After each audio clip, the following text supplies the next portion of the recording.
J'étais le casso de service, Jeff Panaclock fond larmes en évoquant des souvenirs d'enfance, ZAPTV.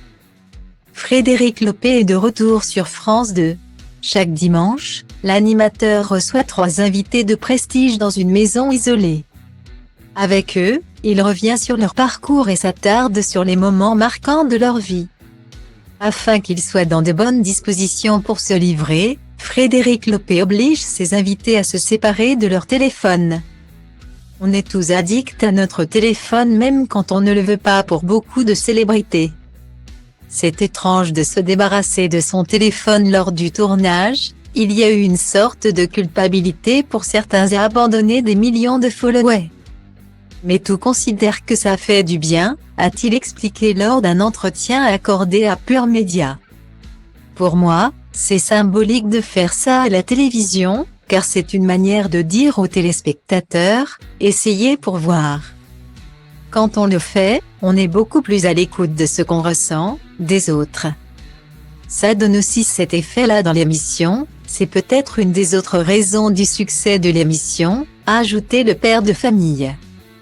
Dimanche 8 janvier, Frédéric Lopez a reçu l'humoriste Jeff Panaclock. Au cours de son entretien, le célèbre ventriloque est revenu sur des épisodes marquants de son enfance. J'étais pas populaire. Je me casse beaucoup la jambe donc on m'appelait le petit gros à la béquille. Force est de constater que j'étais pas le plus populaire de l'école, a-t-il expliqué.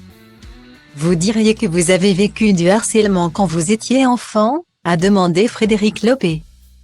Ça serait un bien grand mot de dire harcèlement, mais au collège j'avais vraiment l'impression d'être à part et que j'étais pas très intéressant visiblement. En tout cas mes passions n'intéressaient pas les autres et j'étais un peu le casso de service. A confié Jeff Panaclock. Ce sentiment d'exclusion a néanmoins permis à l'artiste de trouver sa voie. Je pense que c'est ce qui m'a forcé à faire ce que je fais aujourd'hui. L'amour des gens. L'amour du public, a commencé l'humoriste avant de fondre en larmes. Une séquence émouvante.